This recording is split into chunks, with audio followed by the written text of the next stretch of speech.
Man, it's real talk with your main Chip Washington. When it comes to information, the main got an arsenal. Bring you up to speed with what you need. He's a local and nationwide news feed. Let's talk about it.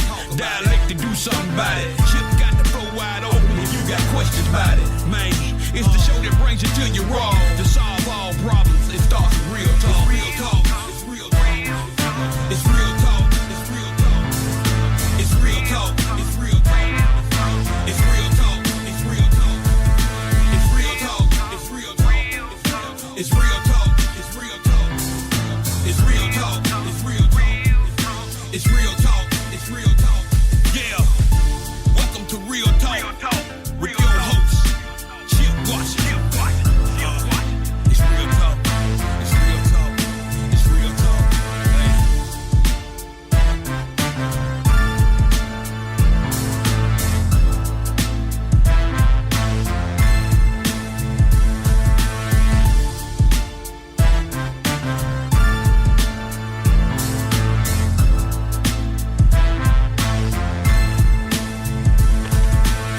And here we go on this Monday evening in the city, 6 o'clock straight up, which means it is time for an all-new Real Talk Memphis. Welcome in. I am your program host. My name is Chip Washington. Very happy to be back in the air chair again this week, and happy to have you out there checking us out as well. You know, we hang out here each and every Monday evening from 6 to 7 p.m. Central Time just to inform and entertain you.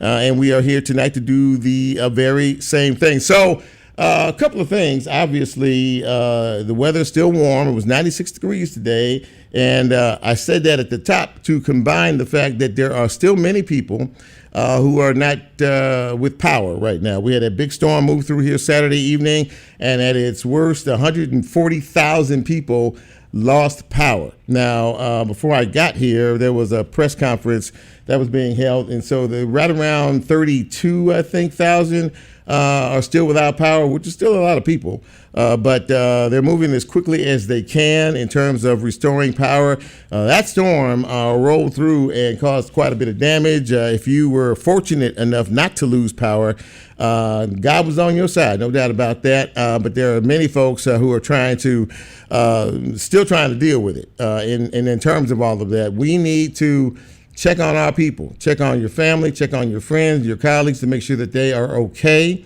If they lost power, if they need anything, you know, it is time for us to now get out of ourselves and get into the business of trying to make sure that all of our other people and friends out there are going to survive this. Now, we heard from MLGW earlier today that they are looking to have most, if not all, of the power restored by Thursday. But so far they restored about 105,000 people since the event on Saturday. So again, we are praying, at least I'm praying, for those of you who are still having to grapple with and deal with this power outage, especially during the heat of the summer, and that you are being befriended by individuals who will give you a cool place to stay, or the city and the county have some places as well that you can go, so you don't have to stay in a very hot house for the next several days. So we'll keep a close eye on that, and like I said before, prognostic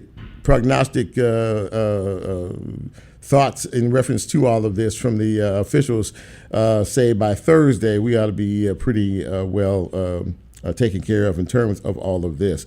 Good show for you tonight. I hope that you can hang with us for the next hour.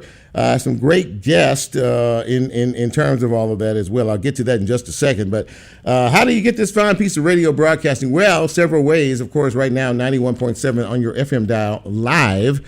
That would be WYXR. You can also find us on the WYXR app. We are on the TuneIn, TUNEIN app. And we are live streaming the show on Facebook Live. So if you want to see what it is you can see, you can go to my page and you can watch the show live there as well. And when the show posts, it will be on YouTube.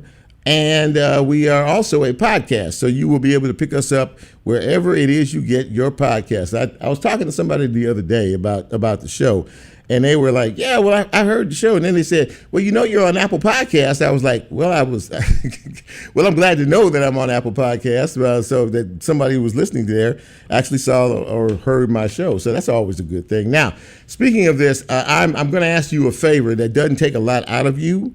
We have our show, which is on YouTube. And, YouTube has everything on it, right? People have shows and everything else on there. Well, we have our show and our channel on there.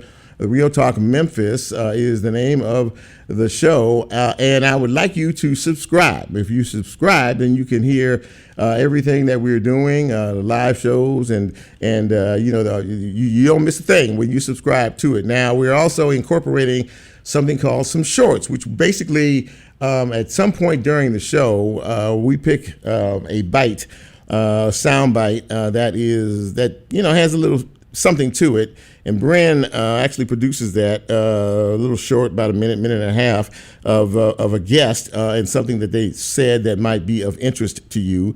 So we're incorporating the shorts. Lulu is the one that puts the whole show on YouTube. So I said I'd like to say this. You can subscribe to YouTube. You can subscribe to Real Talk Memphis so you don't miss a thing. We do some pretty good stuff around here. If you hadn't checked it out, please do yourself a favor and actually do that. Okay, so on to the guest list for this evening. First up, in just a couple of minutes, we have Memphis City Councilwoman in District 7, Michalyn Easter Thomas, joins me to talk about a few things that are happening in and around our city. A little bit later on, we are going to be talking about newly elected County Commissioner of District 8. His name is Will Richardson, and we'll find out what his agenda is as he begins his climb in that seat starting next week. And a little bit later on, we'll be talking with KeShaun Pearson, and KeShaun is a community activist, and he's also president of the Memphis Community Against Pollution organization. You heard about AI, right? XAI. You heard about all of these data centers and a lot of other things that are happening that people really are not too happy about. Well, KeShaun has been on this track for a few years now, and it seems like it's coming to a head in a lot of communities, not just here in Memphis, but across the country as well. These data centers are on behalf of AI are not good things. And we're going to have a conversation with him about all of this a little bit later on in the second half hour of the show. You don't want to miss that. So there's a rundown of what you can expect this evening. But first things first, we always like to celebrate those who are celebrating a birthday, and we have several of those happening today, but I can't do it until I say, hit it, Lulu. And welcome back to Real Talk Memphis. I am your host. Okay, I'm hearing. I gotta tell you, I'm hearing myself. Just go on, but I'm hearing myself. I'm hearing. Okay, cool. Happy birthday going out to the following folks: Ramel Bowen celebrating today. Alonzo Mayfield, happy birthday to you.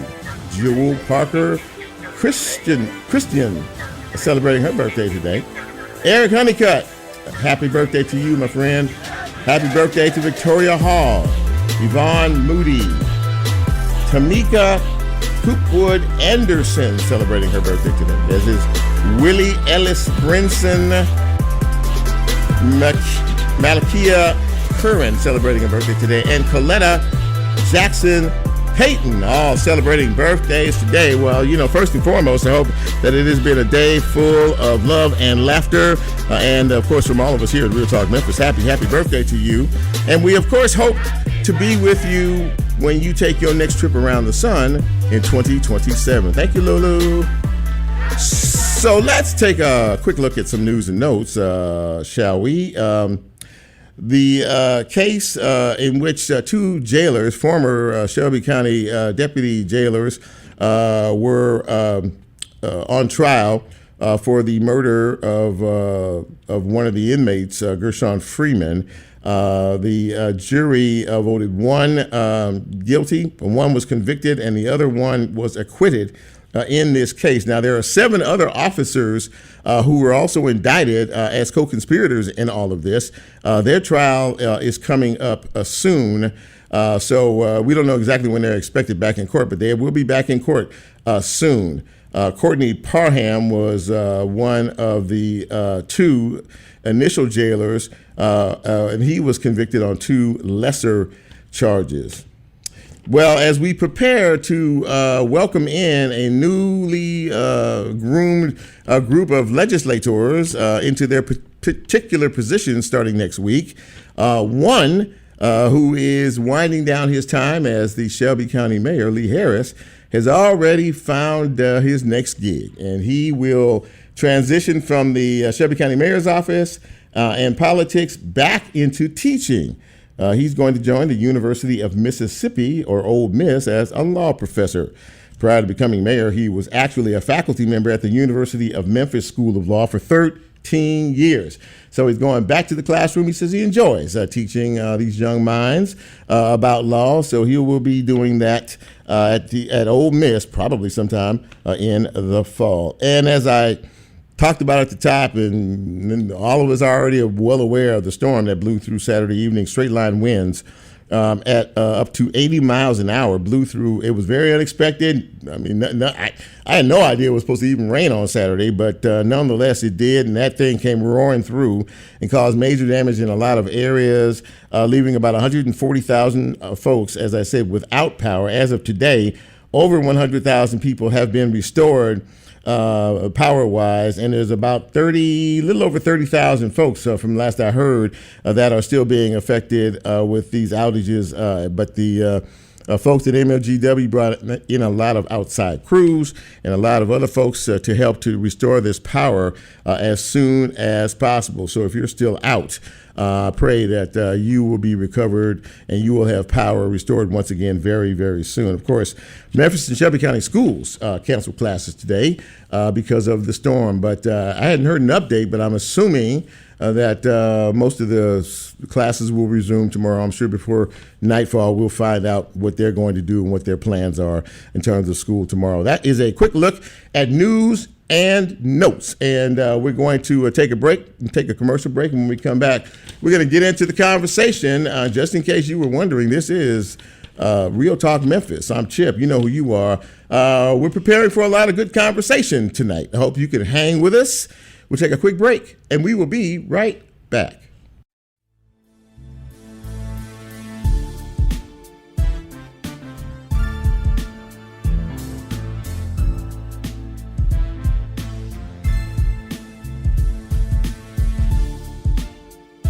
If you like Real Talk, here's a way you can get involved. Do you have a show topic idea or suggestion? Want to be considered a guest? Or have a guest idea? Then send Chip a message on his Real Talk show page and you can be a part of the Real Talk experience. So as he always says, go out and tell somebody. We'll be right back.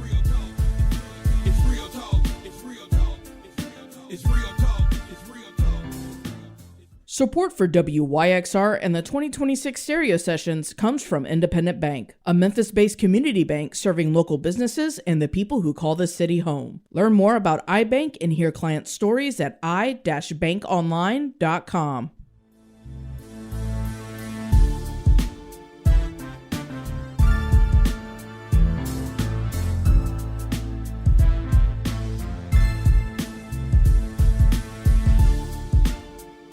Get Real Talk on the TuneIn mobile app under WYXR, and he's now streaming live on Facebook. And you can also catch a rebroadcast on YouTube. Just put WYXR in the search box and hit subscribe.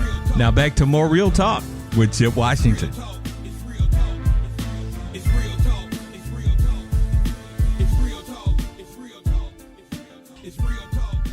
And welcome back to Real Talk Memphis on this Monday evening in the city. Chip with you, and I'm very happy to have my first guest join me. I have not spoken with her on this platform for a few years now, and I'm happy to be able to have a conversation with her. Please welcome to the show Dr. Michalyn Easter Thomas. She is Memphis City Councilwoman over District 7. And Michalyn, it's great to have you on the show, but I want to ask, first and foremost, did you lose power? Are you okay in terms of all of that with your household? So thankfully power was restored. Okay. So thanks for asking. Yes, It's kind of spotty all over the city. So I know for sure our folks were working hard. So I'm just thankful for the linemen getting stuff is back on as quickly as it really did across the city. Absolutely that. We heard a little while ago about 30,000, a little over 30,000 are still out of power right now or without power, but they are working, as you say, as quickly as they can. They got a lot of crews From in about here. 130. Huh? So from 130,000 to that. Yeah.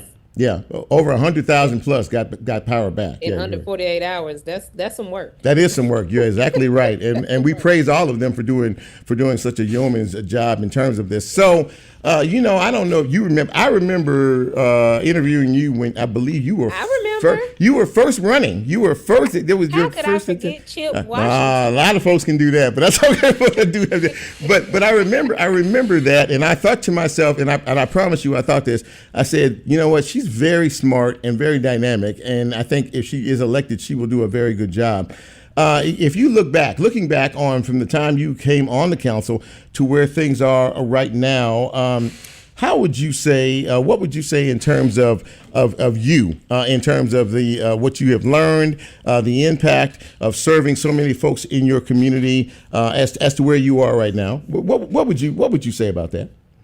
Yeah, well, I don't think I have enough time in my segment to go in depth, but every day I do thank God for the opportunity to serve and think about have I been living up to that opportunity that He's given me.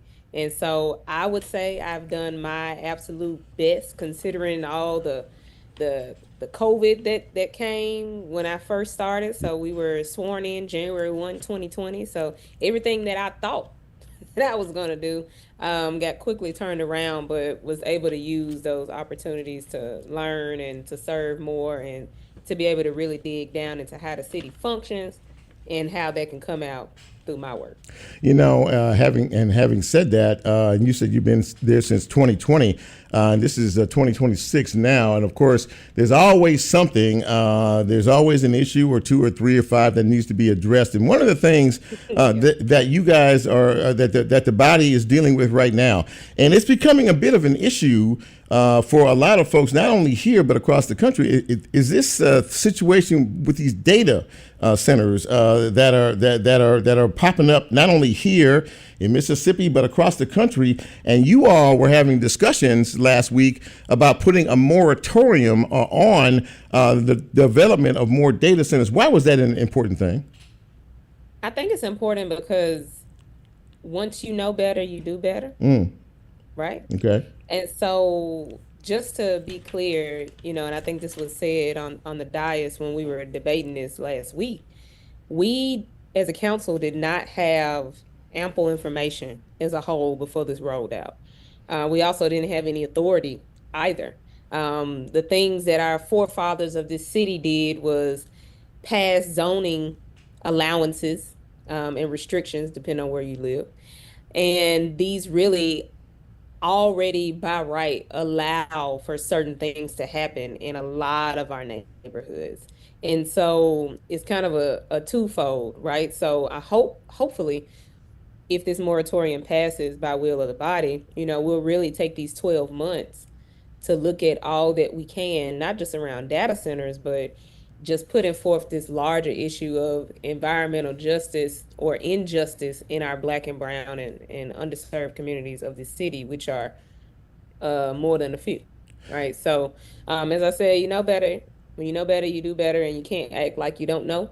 We can't act like we don't read and see the news every day. And so a moratorium is not new, I will say. So data centers aren't new in the city of Memphis, right. And this moratorium isn't new as we look around nationally. So I'm glad that we kind of have an appetite as a council to really see what we can do to slow down and learn and implement something different. You're very right when you say that. It is nothing new, but again, we suffered as a city, as a community, from a lack of information, or as much information as they wanted to give us about all of this. And then you turn around and you find out that there's some other things going on the back end of it. So again, like you said, this is not just a here thing, but this is across the country. And I think, and maybe you can co-sign on this, that more and more people are starting to understand what this is about, and really realizing that there's some things about this that are a bit disturbing in terms of what they're doing and their function.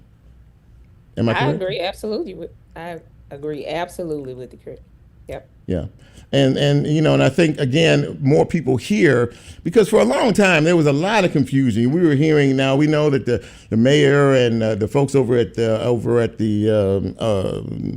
chamber responsible for trying to drive in, get in new business and things like that. But it seems to me that it came at the cost of some information and some things that were happening that people just didn't know about.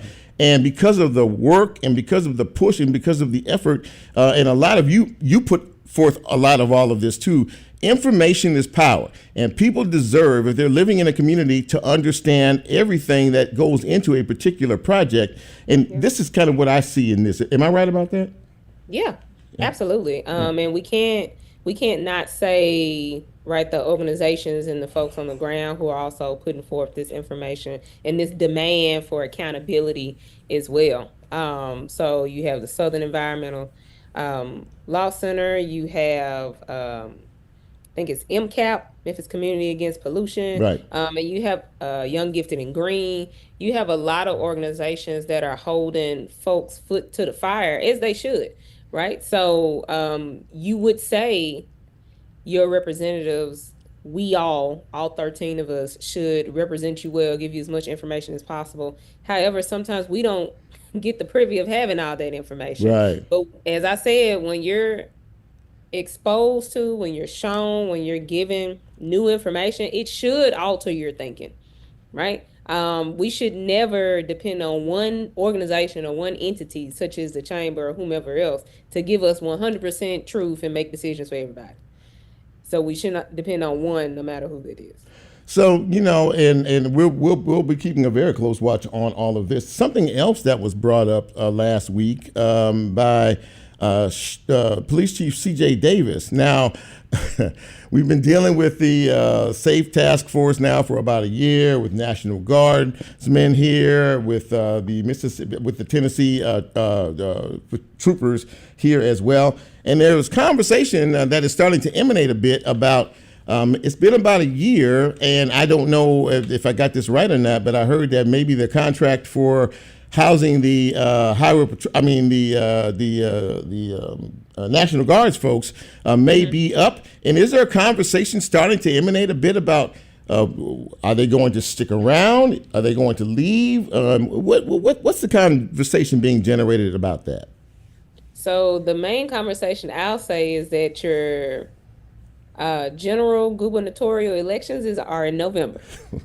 And so if you're wondering how the National Guard got here, show up to your voting location in November. Yeah. And so, yes, the contract for a hotel is ending only because there will be a new governor elected for the state of Tennessee. But as we all know, contracts can get extended, contracts can get renewed. So the only way to really, for us as people, to show how our feelings are towards the National Guard are to go vote for a governor in November.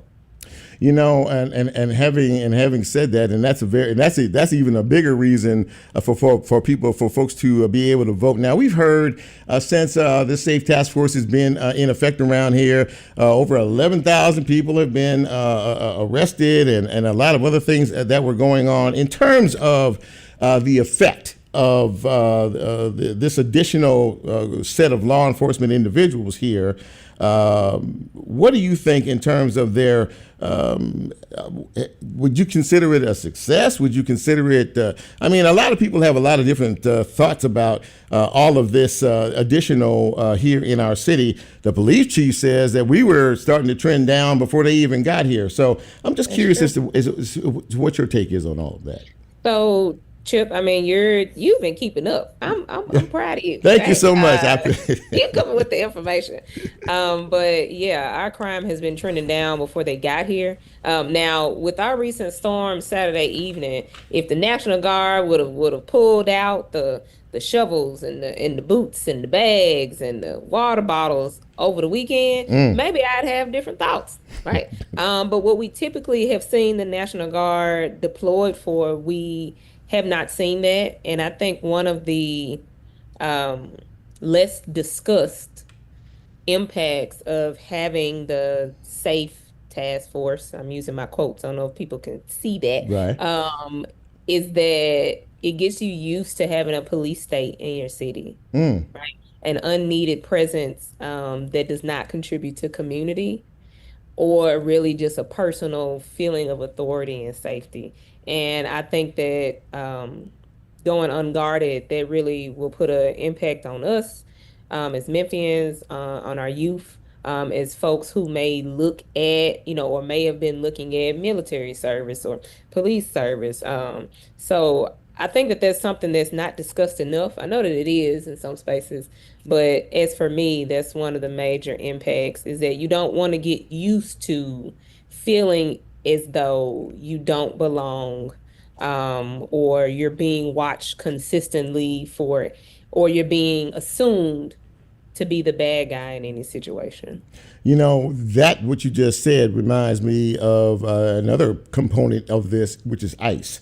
And they are still ever present, and there are still many people who are very fearful of their presence here in town because of some things that we've heard in terms of tactics and some of the other things that are going on in terms of what they do. Are you, what is your take on that particular group and how they are definitely affecting a lot of the population here in our city? Same one, Chip. Not helpful.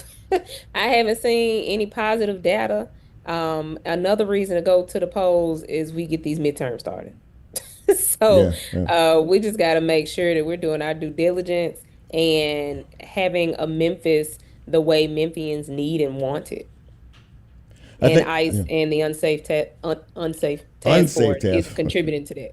I mean, and I think a lot of people share your opinion. So it was a little surprising to me when I heard that the conversation was about to come up. But you make a good point because we're about to get a new administration around here, and that will probably determine whether they stay or whether they go. And I think that if you took a survey, I think most people, and it's interesting to me, you talk to some folks and they say, well, they have made a difference, a positive difference. And then there are other folks that say, well, no, not necessarily in terms of all of that. So if the police chief is saying, well, we made great strides and a lot of the arrests and things that we've made as a department versus them assisting us in all of this, seems for me to set up an interesting dynamic as to how this thing moves forward. How about you? Yeah, I'm right with you, Chip. We should talk more often. Well, I like the way you think it. Well, you told me I knew I was going to have to prep when I had you on the show. I knew I was going to have to do my due diligence on here. But it really is, as we continue to move forward as a city, making progress in a lot of areas.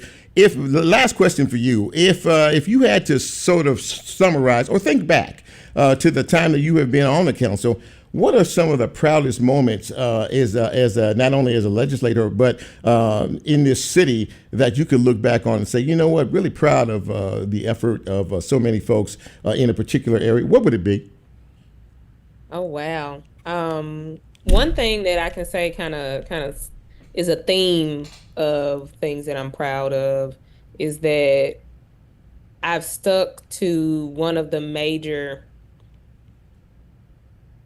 tenets that I ran on, which was transparency in government.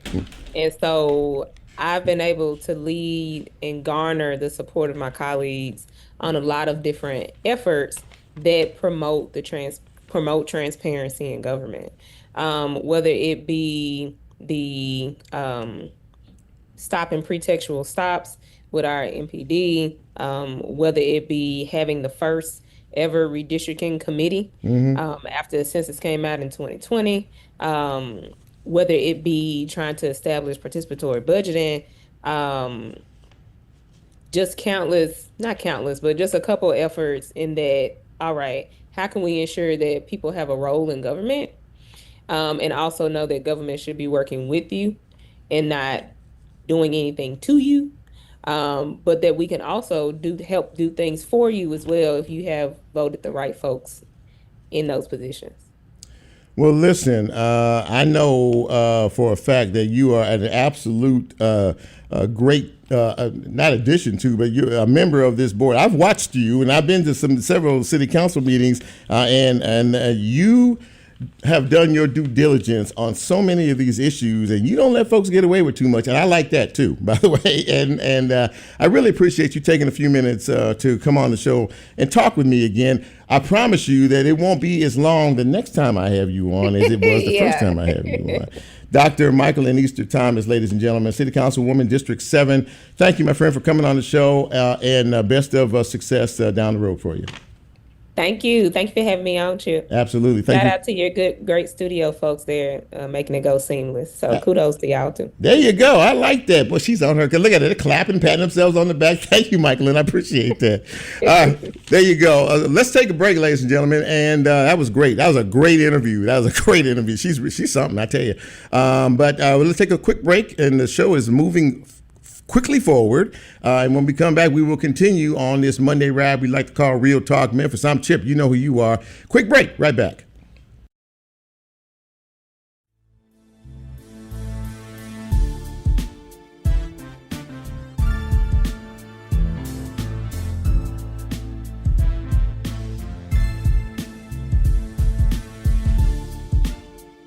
If you like Real Talk, here's a way you can get involved. Do you have a show topic idea or suggestion? Want to be considered a guest or have a guest idea? Then send Chip a message on his Real Talk show page and you can be a part of the Real Talk experience. So as he always says, go out and tell somebody. We'll be right back. It's real talk. It's real talk. It's real talk. It's real talk.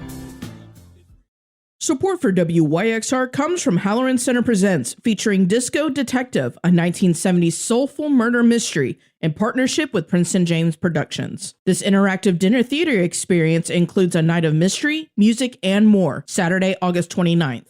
More information at orpheum-memphis.com.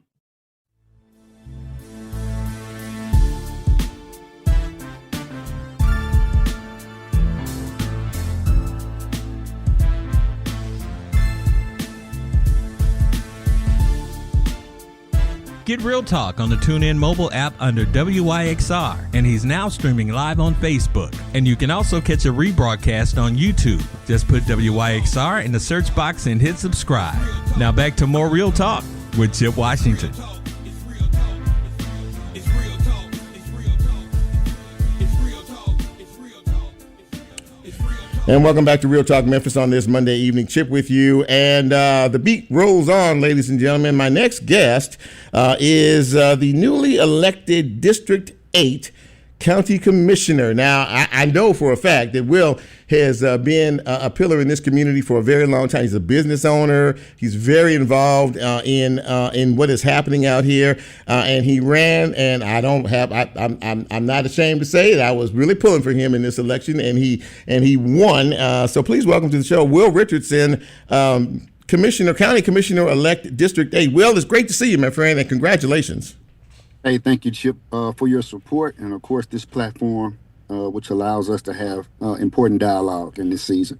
So let me ask you, just off the top here, why did you decide that it was time for you? Now, you've run before, but why did you decide, because you've hung in there and you've seen a lot and you've done a lot in this community, but why was it so important for you to want to be a part of this body? Well, I think the most important thing is that the people wanted to support me in this season, and those numbers reflected throughout the election. But also just following the footsteps of County-elect Mayor Mikhail Lowry and seeing the work that he was doing. And so I just wanted to elevate that role and continue the work that's being done in District 8. Well, obviously, it's a bit of a climb. The county commission has got, as you know, there are a lot of issues right in front of us here in terms of all of this, and several of them involve you all directly and up front. So the biggest issue is the need for a new jail, and I've heard you have conversation about all of that. But in terms of that, Will, what is your thought process before you really start to dig into all of the things that none of us really know? How do we get to that particular level? Or do you want to see a new jail? Do you want to see it moved? What are your thoughts about that? Well, I think the first thing we need to recognize is that the jail has been there since 1979, and so it's pretty outdated. A lot of the things that we have in play now, as far as technology is concerned, or just systems as a whole, are outdated, and so that kind of puts a strain on the actual system that the jail system is designed to run up under, but also the wear and tear of the building itself. There are so many issues that need to be addressed, and so I think that in this moment we have to make a serious decision. We can't keep kicking the can down the road when it comes to making a decision. I think that the assessments will show that a new jail is definitely needed, in my opinion. I think the big question is, where will we place this jail, and how fast can we get it built to get this new system in play? Well, in terms of that too, one of the big questions is how do we pay for it? I mean, we've heard estimates about $1 billion in terms of all of this. How do we get to how do we get to that level from the commissioner perspective? Well, I think that you have to look at it being state of the art. One, I think you have to also look at the capacity and room for growth, and if need be, my plan is to lower those numbers that are in the jail system right now through economic development. But we'll talk about that. But I just think that we're going to have to really do a deep dive and do some serious bidding to find who has the best price tag to build a new jail. And what that jail enhances, because we can't build it for today. You got to understand that when we build a new jail, if we decide to build a new jail, that this jail will too be here for the next 50 years. So we want to make sure that it can stand the test of time and be able to serve at a high capacity for years to come. You know, and speaking of that, and there's several other projects that are really kind of on the board right now. We're in the middle of building a brand new Regional 1, as you know. There's also a couple of high schools that are being built in terms of all of this as well. And there is the issue of the Memphis and Shelby County schools in terms of, what happens with it. And let me, if you don't mind, I want to get your take on this appointed school board versus the elected school board, and you guys are right smack in the middle of all of this, helping to fund a legal authority to kind of step in here and figure out which way we're going. Do you have a particular thought, one way or another, in reference to that? Well, I think that right now, it's going through the process, and so we'll see what that outcome is, and we'll have to adhere to that outcome when that decision is made final. But at the end of the day, I believe that Shelby County should be governed by Shelby Countyans. And so, a body was elected, and whether you like them or not, they were elected by the people. And if we start a precedent that this is what we do when we don't like the way things are going, then that could spill over into the county commission, to the city council. And so I just think that each body needs to govern itself and allow that other entities to govern themselves. Now, I believe you are one of 8 new members. Am I correct in that? That's correct. Okay, and so that's in terms of the dynamics of this board. And it's interesting, there were 4 Republicans that were voted in, there were 4 Democrats that were voted in terms of all of this. Talk about the spirit of cooperation and communication as pertains to your colleagues, because clearly there are going to be a lot of very pressing issues that you're going to have to face directly in all of this, and being able to kind of absorb the way things are being done in the county commission, but more importantly, being able to get along with your colleagues to come up with the best answers to some very complicated and difficult questions that may come down the road. Yeah, I think that this new body is quite interesting, because it's one of the first times in a while that there have been this many new commissioners coming in. Yeah. More so than the current body has, which will be 5. I think it's going to take us sitting down and just really focusing on the top 3 things that we want to agree upon that we need to get done in Shelby County, and I think you've listed those. I think those are no-brainers for us. But I just want everybody.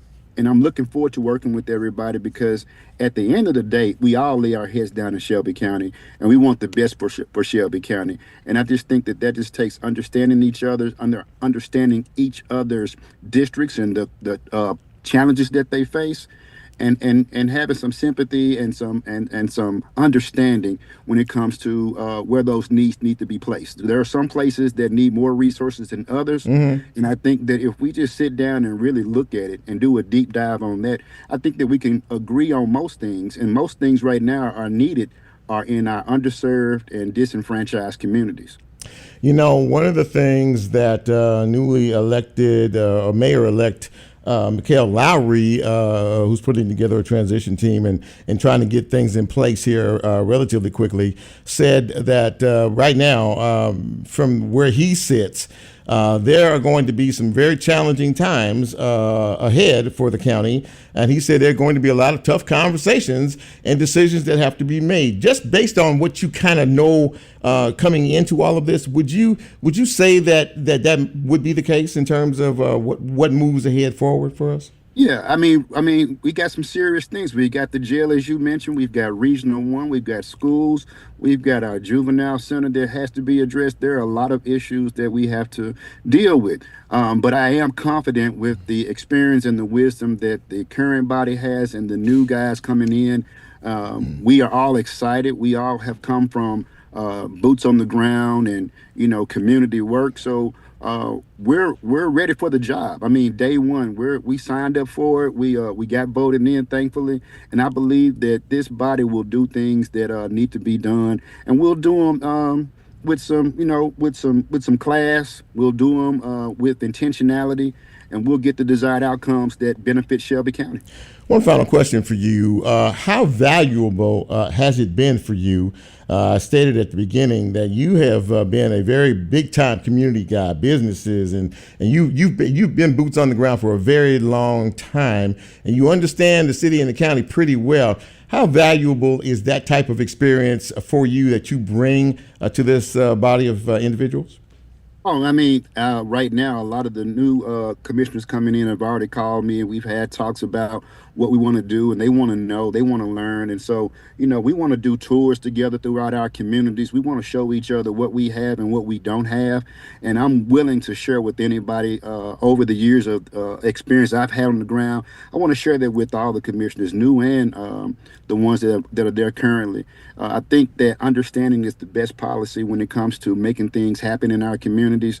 And so, yeah, I mean, I'm truly excited to be sitting in this seat because it gives me the opportunity to go from boots on the ground, which for me, I'm always going to be boots on the ground. Like, that's where the work is really at. But it also gives me a position to sit behind the table, have a seat at the table that says, hey, these are the things that we want to put in play and put power to the pen, or put pen to the power.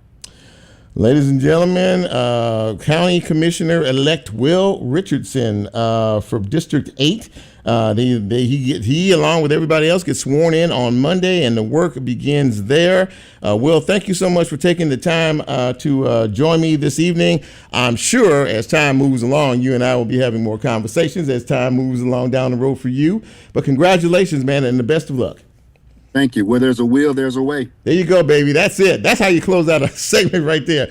Will Richardson, ladies and gentlemen. Good stuff there. Let's take one final break, and when we come back, we're going to talk about an issue that seems to be on a whole bunch of folks' minds, having to do with a little thing called XAI and data centers. We're not done yet, so don't get too uncomfortable. Just stay where you are. Relax. We have one more guest. We'll be back right after this.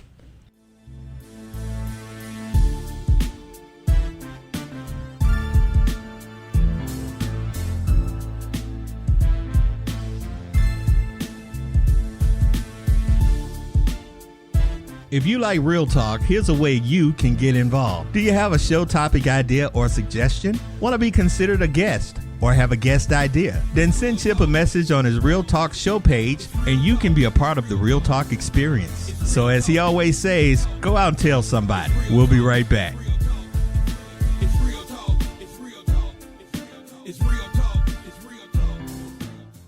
Support for WYXR comes from the Metal Museum, celebrating the grand opening of its new home at Overton Park on Saturday, September 5th from 12 to 4 p.m. Located at 1930 Poplar Avenue, this will be a day filled with art, craft, and community, with live metalworking demos, hands-on activities, live entertainment, new exhibitions, and more. More details at metalmuseum.org.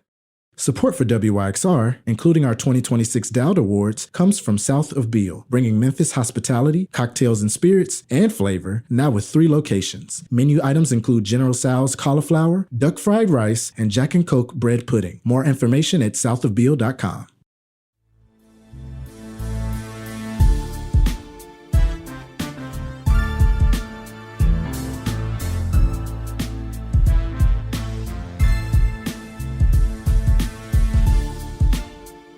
Get Real Talk on the TuneIn mobile app under WYXR, and he's now streaming live on Facebook. And you can also catch a rebroadcast on YouTube. Just put WYXR in the search box and hit subscribe.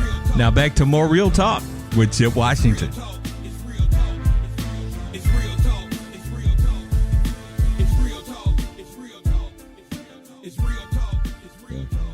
Welcome back to Real Talk Memphis on this Monday evening. Chip with you. And, one of the big issues that has been an issue for a while, but I think more people are starting to plug in to what it is all about. And that is this whole situation with XAI and these data centers. We heard that recently the city council here has decided to maybe put a moratorium on slowing this thing down. It's not just here in Memphis and Shelby County. This is becoming a nationwide deal. And I brought somebody on the show who can talk to us about it. He has been really at the forefront of this. I remember talking to him about this, a few years back when folks were trying to figure out, is it something good for us? Is it something bad for us? And he was telling us about some of the issues. Please welcome to the show, KeShaun Pearson. And he is a community activist. And this guy, let me tell you something about him. He works hard, and he has been working hard to inform our community about some of the things that are going on. And I think, KeShaun, first of all, thank you for coming on the show tonight. I really appreciate that. And secondly, it sounds like the conversation is starting to sink in. How would you say that? What do you think in terms of people's awareness of just what is happening with this XAI and especially these data centers? Yeah, first of all, Chip, thank you so much for having me. Yeah. And thank you for truthfully being at the forefront of this conversation years ago. It has been, it was, I would say, a little bit frustrating towards the beginning. So many months ago where we were having this conversation and essentially yelling into a void. But now, at this point, we have over 70% of Americans who are against data centers. And so not only do people know about them, they are also aware of the harms that they present and are in opposition to it, just like me. What we have seen over the course of those 2 years here in Memphis has been a tremendous velocity of a build out of methane gas turbines that are powering the XAI facilities. And we went from the promise of prosperity that looked like jobs, that looked like clean water, to a reality where we have 4 hyperscale data centers using nearly 5 million gallons of water a day, that are also poisoning our air with pollutants like formaldehyde and nitrogen dioxide at levels we have not seen before. Why do you think, KeShaun, that really this is becoming front and center now? Of course, what happened in South Haven, we all know about that, and I know you were very involved in all of that as well. They're building centers down there, and there was a noise pollution issue, and those folks rallied up big time about all of that. But now it seems like there's some building going on down there that the citizens aren't aware of. See, so this all comes off as a bit sneaky as far as I'm concerned. Saying one thing and doing another. Now, your organization, Memphis Communities Against Pollution, has really been out front in all of this. But when they started to take this thing across the state line down here in South Haven, and we saw what was going on, and we saw quickly how the population accepted all of this, you had to really say, see, people are starting to understand now what we've been talking about for the last several years. When all of that happened down there and all of the noise started getting louder out down there, what do you think?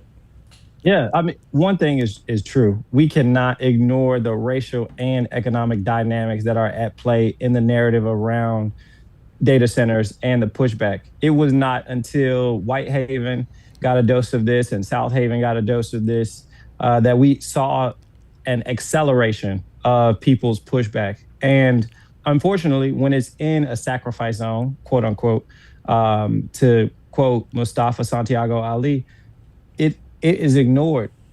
When it is a community that was built in Boxtown by, the scraps of boxcars by enslaved people, it wasn't the same level of energy and support. But when it did cross the state line when there was an involvement of folks who were at a different economic level and who racially fit a different profile, then there was more involvement. But the truth about that is we are all suffering at the behest of these data centers and at the whims of these manic billionaires and their ideals for us all. I think what is happening with XAI only clearly illustrates that this is not a Black issue. This is not a white issue. This is not a rich issue. This is a everybody who is not a billionaire's issue. We talked earlier about the fact that this movement, and it really does seem to be a movement, is starting to translate nationwide. I mean, there are people, I hear stories about this on the national news. There are folks that are talking about these data centers, and this is starting to spread, and people are really starting to pick up on exactly what this is all about and why for many it's not a very good thing. Does it surprise you that so many people now, and this is becoming a nationwide sort of a protest, if you will? Actually, I'm not surprised. The more people know, the more people are going to push back. You are always at a disadvantage when folks are not educated about what's happening. And so the more people that are educated about what's happening, as well as the more people who are impacted, we got an opportunity to build a coalition like we have been doing across South Haven, across in Arkansas, and build a clean air coalition all across this region. It is going to take all of us to push back against the proliferation of data centers that we are seeing. What we know is that the toxins that are being emitted in our air at the rate that they are, the build out that is continuing at the cost to our lungs, the cost of our water, and the future that we know we deserve that has clean air, clean water, and clean soil for everybody. Paying that cost for billionaires is something that people are just vehemently against. And the more they know, and the more that they feel the effects. We have families over in South Haven who their children are being harmed by the noise pollution. Folks are having, eczema issues, and more people are having to deal with respiratory illnesses. More folks are being diagnosed with respiratory illnesses and having to get asthma pumps. We have folks who are in our movement who are now having to use asthma pumps on a daily. Folks who haven't had or suffered with asthma attacks in a decade and are now suffering asthma attacks like never before. And so this is all of our issue because it affects us all. Clean air is for everybody, and the air does not stop in South Haven. The air does not stop in South Memphis, where is a majority Black community. The air travels everywhere. And so this threat is a threat to us all. And if we don't do something now, the proliferation of XAI's footprint in Memphis is just going to continue to exacerbate the issues that we currently have. What we do know is that it is time to regulate data centers. It's time to regulate AI. And we are at an inflection point as it pertains to our city, our county, and truly our country, which is why I've worked with Congresswoman AOC, worked with Bernie Sanders on the moratorium for a national moratorium, and why I know for a fact what we need here in our city, in our county, to protect us so that we can build the right regulation is a moratorium. And this is what all of our elected officials have to stand behind. Now, one final question in reference to what you just said. Our city council has brought this up, and they were starting to have discussions about this last week. And it looks like the majority of them are saying, you know what, this bears some watching here. How surprised were you when, even though you all were very successful from the ground roots perspective around here, that the buy-in for the city council in reference to, whoa, let's slow this thing down a little bit, has started to come into play? Yeah, honestly, it's unfortunate that it's literally taken the changing of the country and the pressure from an entire country in order for our local government to really change their tune and start to really push back against data centers. But we are happy to be here in this moment.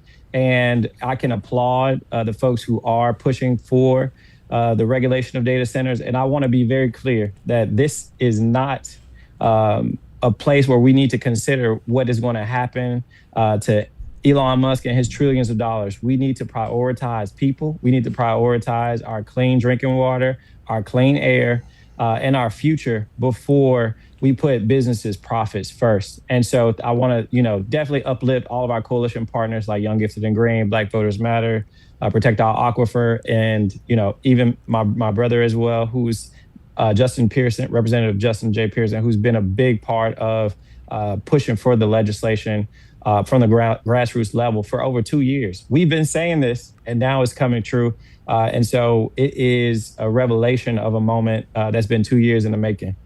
Well, it's absolutely validation, no doubt about it, because, this is not something strange for people. Now, people are starting to hear about this on a regular basis, and you have been doing the work for a very, very long time. Listen, man, we're going to keep a very close eye on this and how this starts to progress. I really appreciate you taking time.